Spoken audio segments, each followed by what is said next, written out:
নাম কি? সূরাতুল আল-আসর। এই সূরাটা কোরআনুল কারীমের 103 নম্বর সূরা। বলতে হবে সবাইকে 100 কয় নম্বর সূরা? হ্যাঁ, আওয়াজ তো আস্তে কেমনে টাঙ্গাইলে ভাই। 100 কয় নম্বর? 103 নম্বর। এই সূরা আয়াত সংখ্যা হচ্ছে মোট 3টা। Look at my 3 fingers. 3টা আঙ্গুল দেখেন আর জবাব দেন সূরার আয়াত সংখ্যা মোট কয়টা? মাশাআল্লাহ, হাত নামান। এই সূরার রুকু সংখ্যা হচ্ছে 1টা। আর এই সূরা কোরআনুল কারীমের প্রত্যেকটা সূরার 2টা চ্যাপ্টার আছে। এক হচ্ছে মাক্কি চ্যাপ্টার, আর একটা হচ্ছে মাদানী চ্যাপ্টার। এটা এমন একটা সূরা যে সূরাকে মাক্কি চ্যাপ্টারে নাজিল করেছে একজন। আওয়াজ দিয়ে বলেন সবাই, তিনি কে? আসুন আমরা কথা না বাড়িয়ে মূল তাফসীরের বিষয়ে ফিরে যাওয়ার চেষ্টা করি। আল্লাহ রাব্বুল আলামিন কি বলছে একটু খেয়াল করবেন। আল্লাহ রাব্বুল আলামিন প্রথমেই বলছেন ওয়াল আসর। ওয়াল আসর এটা হচ্ছে একটা কসম। আল্লাহ শপথ করেছেন। এই ওয়াল আসরের ব্যাখ্যায় আমি 3টা শপথ পেয়েছি, 3টা ব্যাখ্যা পেয়েছি। 1 নম্বর ব্যাখ্যা, আল আসর মানে হচ্ছে সময়ের কসম, ইতিহাসের কসম। আচ্ছা বলেন তো, আমরা যখন কসম করি, আমরা কসম কোন মানুষের নামে করি না, কোন বাপ দাদার নামে করি না, আমরা কসম করব এক সত্তার নামে। আওয়াজ দিয়ে বলেন সবাই, তিনি কে? কথাগুলো যদি মনোযোগ দিয়ে না শোনেন, আপনি আমার কথার কোন পয়েন্টের মূল ব্যাখ্যা বুঝবেন না।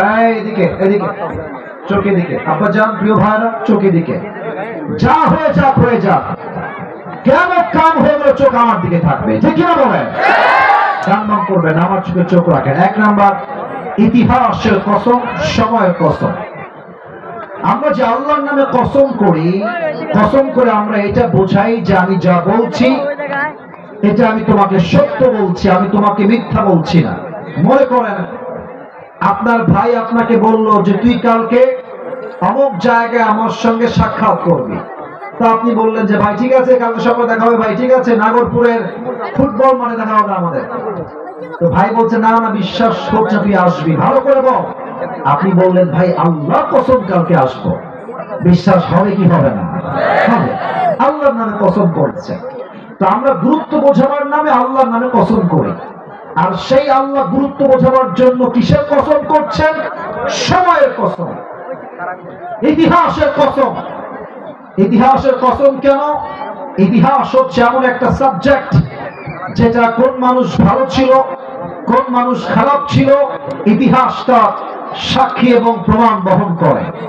5 আগস্টের পূর্বের সাক্ষী এবং ইতিহাস বলছে আমার মাতৃভূমি বাংলাদেশকে নিয়ে যে রাজনীতি করে দেশের মধ্যে দুর্নীতি করার পায়তারা করবে, দেশের ছাত্র সমাজ তাদেরকে আগামীতে মামুর বাড়ি দিল্লি ভাবতে বাধ্য করবে। আমরা ভুল বললাম না ঠিক বললাম?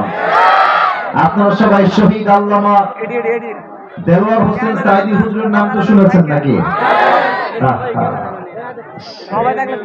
আল্লাহ মানুষটাকে জান্নাতুল ফেরদাউসের উচ্চ মাকাম নসিব করুন। পরিসরে আমি মুরব্বীদের কলিজার টুকরা, যুবকদের কলিজার টুকরা, এমন একটা মানুষ দল মত নির্বিশেষে সবার কাছে আল্লামা দেলোয়ার হোসেন সাইদি হুজুর কলিজার টুকরা মানুষ, ঠিক না বলেন? উনি বলতেন আমরা হক কথা বললে আমাদেরকে গালি দেওয়া হয় মৌলবাদী বলে। তবে মৌলবাদী বললে আমরা রাগ করি না, কারণ মৌলবাদী মানে হচ্ছে মূলবাদী। আর যারা আমাদেরকে মৌলবাদী বলে গালি দাও তারা হচ্ছে সব আগাবাদী। এবার বলেন তো, গাছের আগায় শক্তি বেশি না গোড়ায়? কথা কম জোরে, আগায় না গোড়ায়? উনি বলতেন তোমরা থাকো গাছের আগায়, বাড়াবাড়ি বেশি করিও না, জুলুমের রাজনীতি বেশি করিও না, আলেমদেরকে পরে জেলখানায় বন্দী করো না। সময় আসবে এমন 18 কোটি মানুষ গাছের গোড়ায় ধরে একটা ঝাঁকুনি দিবে, ঝাঁকুনির ঠেলা তোমার মামুর ভাই দিল্লি গিয়ে পড়বা, দিল্লি গিয়ে তারা পড়েছে। সময়ের কসম, নাম্বার 1 ব্যাখ্যা। নাম্বার 2, ওয়াল আসর মানে হচ্ছে আসরের নামাজের কসম, সময়ের কসম, আসরের যে ওয়াক্ত এই ওয়াক্তের কসম। কারণ কি? আল্লাহ বলছেন বান্দা শোনো, আসরের পর থেকে মাগরিবের সময়টা it's a very shortcut time, মাত্র 1 ঘন্টা বা 1.5 ঘন্টা অন এন অ্যাভারেজ। আল্লাহ বলছেন সময় কম, শুনে নাও আমি কি বলছি। 2 নাম্বার আসরের ওয়াক্তের কসম। 3 নাম্বার, এটা খুবই মারাত্মক, বোঝাবার জন্য একটা বোতল নেওয়ার ট্রাই করি। এটা একটা আমার হাতে বোতল, এই টাঙ্গাইলের ভাইরা, কলিজার ভাইরা, এটার নাম কি? বোতলে কিন্তু কি আছে? আরে কথা কম ভাই, কি আছে? পানি। আচ্ছা ভাবেন তো যে আমার হাতে এইটা একটা আম, জানি এটা আম না, আমি জানি, এক্সাম্পল দিচ্ছি, এটা কি? আর এখানে 2টা আম আছে। কয়টা? খেয়াল করেন, 2টা আম আপনি চাইলে আলাম আলাম আস্ত আস্ত আম গ্লাসে কিংবা বোতলে ঢুকাইতে পারবেন না। ঢুকাইতে হলে কি করতে হবে? এটাকে আপনার কেটে ব্লেন্ডারে দিয়ে এর যে নির্যাস আছে এই রসটা চাইলে আপনি 1 বোতল ঢুকাইতে পারবেন, তবে পুরো বোতলে 2টা আম আসবে, ঢুকাইতে পারবেন না। আল্লাহ বলছে বান্দা কোরআনে অনেক কথা আছে, বাট তুই তো সব কথা পড়বি না, এটা আমি জানি, কারণ তোর কাছে ওই সময়টা আসলে নাই। তাই আমি আল্লাহ তাআলা পুরো কোরআনে যা বলেছি তার নির্যাস ব্লেন্ডার করে নিংড়ে চিপড়ে একটা সূরা, পুরো কোরআনের সব কথা আমি একটা সূরায় সারসংক্ষেপ বলে দিয়েছি। সুবহানাল্লাহ। এটাই হচ্ছে সেই সূরাতু আল-আস। শুরু করছি। আল্লাহ রাব্বুল আলামিন বলছেন ইন্নাল ইনসানা লাফি খুসর, সময়ের কসম। আল্লাহ বলছেন পৃথিবীর সমস্ত মানুষ ক্ষতিগ্রস্তের শামিল। এখানে আলিফ লামটা হচ্ছে আলিফ লাম ইস্তিগরাক, সবাইকে শামিল করে, মুসলমান হোক, ইহুদি হোক, বৌদ্ধ হোক, খ্রিস্টান হোক, আল্লাহ বলছেন সবাই ক্ষতিগ্রস্তের শামিল। এবার আমি ব্যাখ্যা দিব বর্তমান প্রেক্ষাপটকে সামনে রেখে। প্রথমে আমি আমার কলিজার টুকরা সম্মানিতা মা বোনদেরকে অ্যাড্রেস করব। Women first.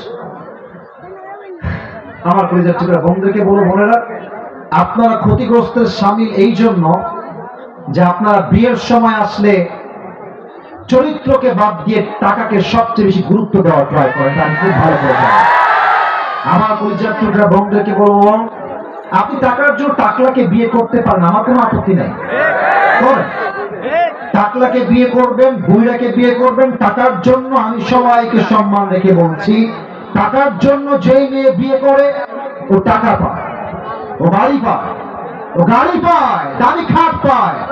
ওয়াল্লাহি আল্লাহ কসম করে বলছি, যেই মেয়ে টাকাকে বেশি গুরুত্ব দিয়ে বিয়ে করে সে তার মনের শান্তি আর সুখ কখনো খুঁজে পায় না। যুবক ভাই, 1 নাম্বার মেয়েরা ক্ষতিগ্রস্ত, তারা বেশিরভাগ সময় টাকাকে সবচেয়ে বেশি গুরুত্ব দেয়। আর টাকা কি বলবো, কথা বললে কথা বেড়ে যাবে, জাস্ট কয়েকটা কথা বলছি। মুরব্বী আব্বাজান, যুবক ভাইরা, be active, be alert and listen to me with full concentration. মনোযোগ দেন। পুরুষের জীবনে টাকা ছাড়া পুরুষের কোনো পরিচয় নাই। পুরুষ টাকা কামাইলে মায়ের কাছে সেরা সন্তান, পুরুষ টাকা কামাইলে বউয়ের কাছে সেরা স্বামী, পুরুষ টাকা কামাইলে ছেলের কাছে সেরা সন্তান। পুরুষ যদি টাকা কামানো বন্ধ করে দেয়, কসম ওয়াল্লাহি, পুরুষের আশেপাশে যত ভালোবাসার মানুষ দেখা যায়, পুরুষের পকেট খালি হয়ে গেলে ভালোবাসার মানুষকে হারিকেন দিয়ে খুঁজে পাওয়া যাবে না। পুরুষের পরিচয় হচ্ছে টাকা দিয়ে। মুরব্বীরা আমার কথা বুঝে গেছে, পুরুষের আসল পরিচয় টাকা। আর একটা বিষয় খুব খেয়াল করেন, খুব বুঝবেন, দেখবেন যখন পকেটে টাকা ভর্তি, দেখবেন এলাকার ছেলে পেলে, ময় মুরব্বী, আত্মীয় স্বজন, আসসালামু আলাইকুম, কেমন আছো, ভালো আছো, আমাকে চিনতে পেরেছো, আমি তোমার খালা হই, আমি তোমার সম্পর্কে চাচা হই। ভালো সময় থাকলে মানুষ কয় আই লাভ ইউ, খারাপ সময় আসলে সবাই কয় আই হেট ইউ। আমি একটা কথা সবসময় একটু মজা করে বলি, जब तुम्हारे जेब में हो पैसे तो लोग पूछते हो तुम हो कैसे, और जब तुम हो जाओगे कंगाल कोई पूछने नहीं आएगा तुम्हारा हाल। ठीक है ना? बोले পকেটে টাকা থাকলে কেমন আছো ভাই, কি খবর, দিনকাল কেমন চলে, জিজ্ঞেস করা মানুষের কোনো অভাব পাওয়া যায় না। আর যখন টাকা থাকে না, নিজের ঘরের বউটা পরের মতো রূপ ধারণ করে যুবক ভাইরা। টাকা কামাইতে হবে যুবক ভাইরা, কোনো অপশন নাই। যতই কোরআন হাদিসের অপশন, কোরআনও বলছে একটা কথা, বেঁচে থাকতে হলে সামর্থ্যহীন নয়, সামর্থ্যবান হয়ে তোমাকে বাঁচতে হবে। ঠিক কি বলো? আর একটা কথা বলি, আমি আমার কথার এই বিষয় কি জানবো, খেয়াল করেন। দেখবেন গরিব মানুষ সালাম দেয়। এই যুবক ভাইরা, কথা কি বোঝা যায় নাকি যায় না? গরিব মানুষ সালাম দেয়, বড় লোকরা কি করে জানেন? আমার দিকে ফেস দেখেন, আমার রিয়াকশনটা চেক করেন, রিয়াকশনটা বোঝেন। মুরব্বী সালাম দিচ্ছে, এক যুবক ছেলে, বড় লোক ঘরের ছেলে, আসসালামু আলাইকুম বাবা, বড় লোক ঘরের ছেলে মাথা নিচে।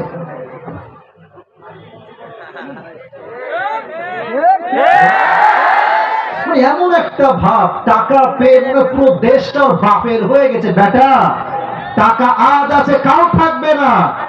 সম্মান আর ব্যক্তিত্ব হচ্ছে সবচেয়ে বড় পরিচয় যুবক ভাইরা। আমি বলি, টাকা না থাকলে সালামের জবাব পাওয়া যায় না, আর টাকা থাকলে যারা সালামের জবাবটা দিত না, টাকার জন্য তারা একদিন আগে আগে সালাম দিয়ে দেয় যুবক ভাইরা। ঠিক না বলো? এই জন্য মেয়েদেরকে বলবো, বোনেরা আমার, টাকাকে সবচেয়ে মূল সাবজেক্ট বানাবেন না। আপনার চিন্তা হবে, আমার স্বামী টাকাওয়ালা হওয়া জরুরি নয়, চরিত্রবান হওয়া বেশি জরুরি। ঠিক না বলে? এক নাম্বার, মেয়েরা ক্ষতিগ্রস্তের স্বামীর, কারণ তারা টাকাকে সবচেয়ে বেশি গুরুত্ব দেয়। Number two, all the young people, যুবক ভাইরা, তোমাদের আমি কবে আসবো এটা আমি আর জানি না, তোমাদের পায়ে হাত থেকে একটা কথা বলে যাই, তোমরা দুইটা কারণে সবচেয়ে বেশি ক্ষতিগ্রস্ত। এক, তোমরা হয় মেয়ের পাল্লায় পড়ে অথবা বইয়ের পাল্লায় পড়ে বাপ মাকে মাইনাস করে ফেলো।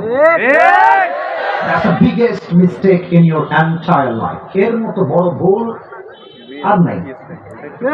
বিশ্বাস করেন, বাপ মাকে যে পর বানায় ফেলে, পুরো দুনিয়া তার থেকে স্বার্থপর হয়ে যায়। মেয়ে জীবনে আসবে আর যাবে, বাপ মা জীবনে আগেও ছিল, আজও আছে, আগামীতেও থাকবে। বাপ মায়ের মতো ভালো যুবককে আর কেউ বাঁচতে পারবে না। ঠিক কিনা বলে?